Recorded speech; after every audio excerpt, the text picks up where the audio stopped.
For those of you who have never heard of it, Twisted is a parody of Aladdin in which Jafar is portrayed as a hero and Aladdin as a villain. A role reversal that doesn't even require much of a deviation from the source material. Some of what this villain version of Aladdin does is just the same actions from the movie put in a more negative light.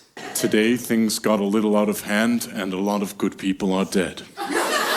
The sword swallower slit his throat from the inside when the thief's pet monkey ripped the sword right out of it. Did you know the guy that sleeps on the bed of nails? Yes. A fat guard fell on him. Meanwhile, Jafar is given different reasons for his actions, including a tragic backstory in which the Sultan stole his wife and wouldn't even listen to his ideas. I'm going to talk about spoilers for both Aladdin and Twisted. I'm guessing most of you have seen Aladdin, but if you haven't seen Twisted, it's on YouTube for free. Before I get to the main thesis part, I'll explain why I like Twisted even though Maleficent is my least favorite film ever made, and the two do, on paper, similar things. Both take a Disney villain and rewrite them as the hero while the hero of the animated film is thrown under the bus. First of all, it helps that Twisted isn't official, but the big difference is that Jafar is a better choice for a story that gives the villain an excuse than Maleficent was. Here's what I mean. Well, you see, Maleficent actually had a good reason for cursing a baby to die when she turned 16. What? Go directly to hell, do not pass go, do not collect $200. Meanwhile, Jafar actually had a good reason to overthrow the Sultan. That I can buy, because the Sultan undeniably sucked at ruling. Twisted is open about being inspired by Wicked. But I couldn't put it down, it's one of my favorites. The story of a misunderstood witch who's really not wicked at all. She's just green, but she still gets blamed for all the kingdom's problems. Wicked and Twisted both take the villain and explores their side of the story, reframing them as a misunderstood hero. The difference is that Wicked can almost fit into the same timeline as The Wizard of Oz, with the exception of a few details like the witch's age. Wicked even skips over part of the story, leaving the audience to mentally reinsert pieces of the puzzle from The Wizard of Oz. In their case, The Wizard of Oz and Wicked are supposed to be two pieces of the same version of events. What Twisted does is tell a different version of the story of Aladdin, with different versions of the same events. In this case, Aladdin and Twisted can't both be true. At least, they can't both be completely true.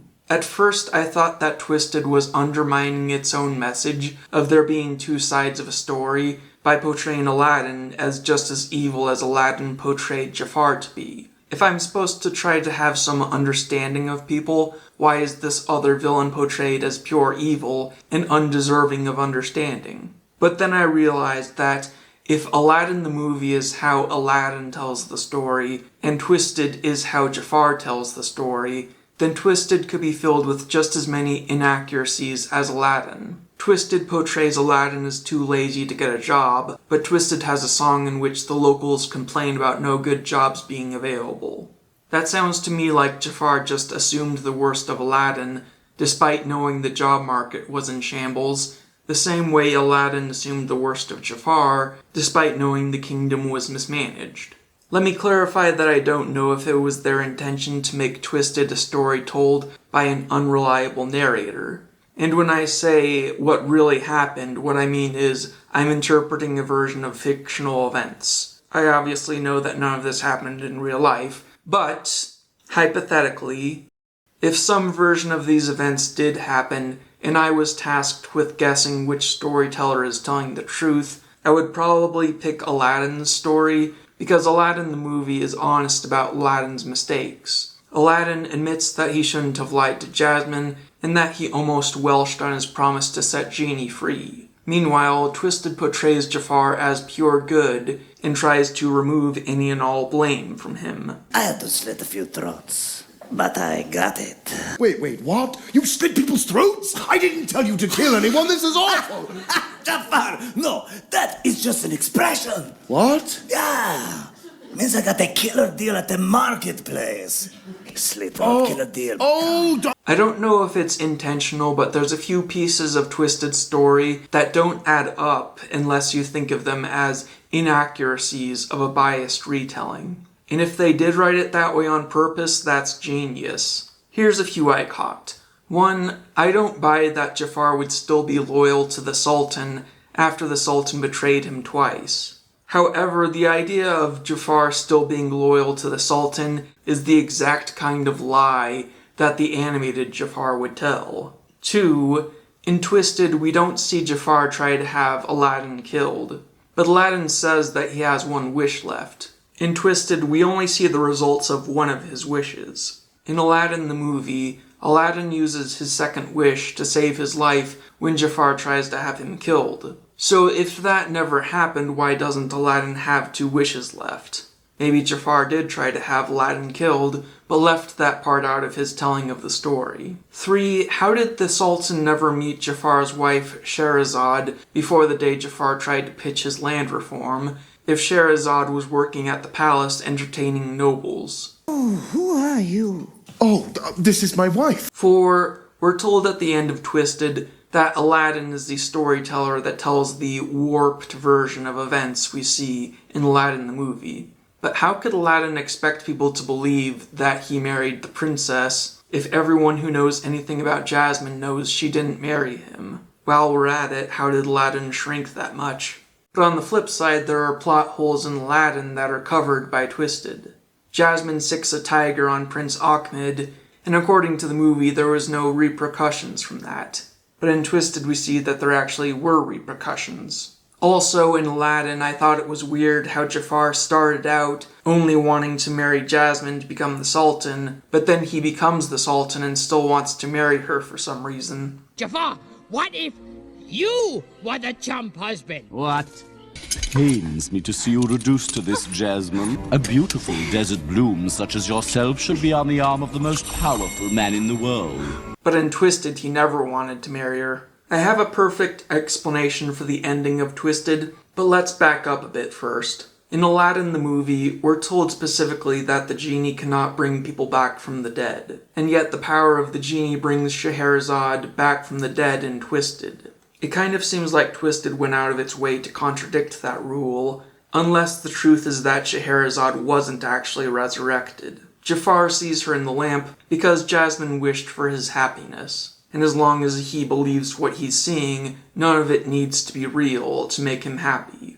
I propose that this is actually a fake Scheherazade created to make Jafar happy, and that she made up a fake story about Aladdin. Because telling Jafar that Aladdin actually married Jasmine would not make him happy. Here's my interpretation of the truth in the middle. Jafar got a position as an assistant vizier and quickly became jaded with the system. Jafar had a girlfriend, but one day she left him and fell in love with the Sultan. Jafar couldn't accept the fact that she did so of her own free will, so he imagined that she was forced to do so, and that she wanted to stay with Jafar. And Scheherazade couldn't clarify who she wanted to marry, because she mysteriously died soon after giving birth. Jafar vowed that he would have his revenge. Revenge? No, this wasn't about revenge. This was about helping the kingdom, of course. Except he became so obsessed with overthrowing the Sultan that he forgot to fix the socio-economic inequality.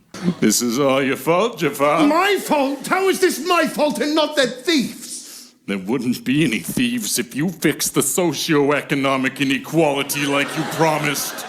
Even after killing the previous vizier and taking his place, Jafar kept telling himself that the socio-economic inequality could wait until the Sultan was disposed of. In the midst of this turmoil, Aladdin resorted to a life of stealing everything. Sure, a few people might have died during the attempt to capture him, but Aladdin didn't mean for anyone to die. Princess Jasmine ran away from the palace and got in trouble because she's too stupid to understand how buying things works. Here you go. You'd better be able to pay for that. Pay? Aladdin got her out of trouble and brought her back to his place, where they almost kissed. The guards captured Aladdin, and Jafar sent him into the Cave of Wonders to get the lamp, seeing him as someone he could sacrifice in good conscience. Jafar wanted to use the lamp to become the new Sultan and bring his wife back from the dead. Jafar intended to kill Aladdin and take the lamp, but Aladdin escaped alive and kept the lamp for himself. Aladdin used his first wish to become a prince so he'd have a chance with Jasmine. He took Jasmine on a magic carpet ride, an event that Aladdin saw as a romantic night with a girl he wanted to marry, but Jafar saw it as a ruffian's attempt to get into the princess's pants for a single regrettable night. To keep a known thief away from Jasmine, Jafar tried to have Aladdin killed. Aladdin used his second wish to survive, and then convinced the Sultan that Jafar had been hypnotizing him with magic powers. Jafar escaped capture and stole the lamp.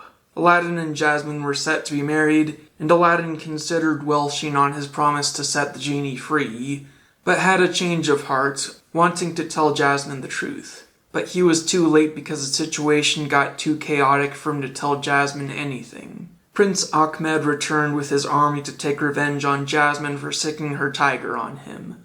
And on top of that, Jafar used his first two wishes to become the new Sultan and become a sorcerer. Seeing himself as a hero surrounded by villains, Jafar blasted Aladdin away, moved the palace to a location Ahmed couldn't reach, made a fool out of the Sultan, and tried to convince Jasmine that it's for the best that he take over. Aladdin returned to the palace and saw Jafar talking about loving Jasmine. Aladdin was convinced that Jafar was lusting after Jasmine and that Jafar wanted to marry her. However, Jafar actually believed that Jasmine was his daughter and only wanted the best for her. When a fight broke out between Aladdin and Jafar, Jasmine tried to stop them, but she was placed in a glass prison to keep her out of the way. Aladdin tricked Jafar into using his final wish to become a genie and bound him to a magic lamp. Jasmine used her 3 wishes to end the conflict with Ahmed peacefully, to get the kingdom a good sultan, and give Jafar his happiness. Unfortunately, twice the genies apparently doesn't mean twice the wishes, so Genie couldn't grant Jasmine any more wishes, leaving them with only one last wish for Aladdin. After Jafar left to the Cave of Wonders, Aladdin wished for Genie's freedom. In answer to Jasmine's first wish, Jasmine is able to buy out Ahmed's kingdom. In answer to her second wish, Aladdin and Jasmine were married, making Aladdin, the guy who knew how hard life was for the common people, to be the new sultan. But Jafar doesn't need to know that. It wouldn't make him happy. Inside the lamp, Jafar was granted an illusion of the woman he loved. It's not really her. The power of the genie couldn't bring people back from the dead. But Jafar didn't know that because he never listened to the genie's rules. Master, there are a few addendas, some quid pro quo. Don't talk back to me, you big blue lout! You will do what I order you to do. The illusion told Jafar that Jasmine ruled on her own and that Aladdin lived a meaningless life. She tells the version of the story that Jafar either believes to be true or wants people to hear.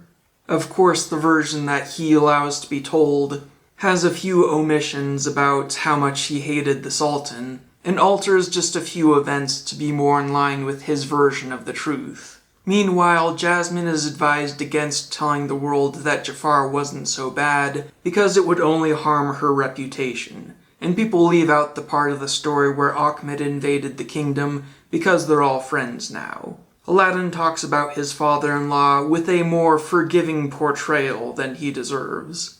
Aladdin and Jafar were 2 men of good intentions who made mistakes and only saw the worst in each other, but they both got their happy ending, blissfully ignorant of the other side of the story.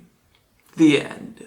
Again, I'm not really sure if Twisted is supposed to be a story told by an unreliable narrator, or if Twisted is pretending that this is what really happened, and the movie was the completely made-up version. But I didn't even bother to look up if that was the authorial intent, because I just like the idea that Aladdin and Twisted are both warped versions of the truth. Just as it makes sense for Twisted's version of Aladdin to make up the movie's version of events, it also makes sense for Aladdin's version of Jafar to make up Twisted. I think the way that Aladdin and Jafar see each other as pure evil is so similar to how people see opposition in real life. It's too rare for people to admit that there's goodness inside people on the other side of a conflict. maybe there would be less animosity in the world if we were willing to say maybe that person did have good intentions. Maybe if we can all see the truth in the middle, we won't be trapped in a lamp for eternity with an illusion that constantly lies to us. So remember to like, comment, subscribe, ring the bell, and not assume the worst of people.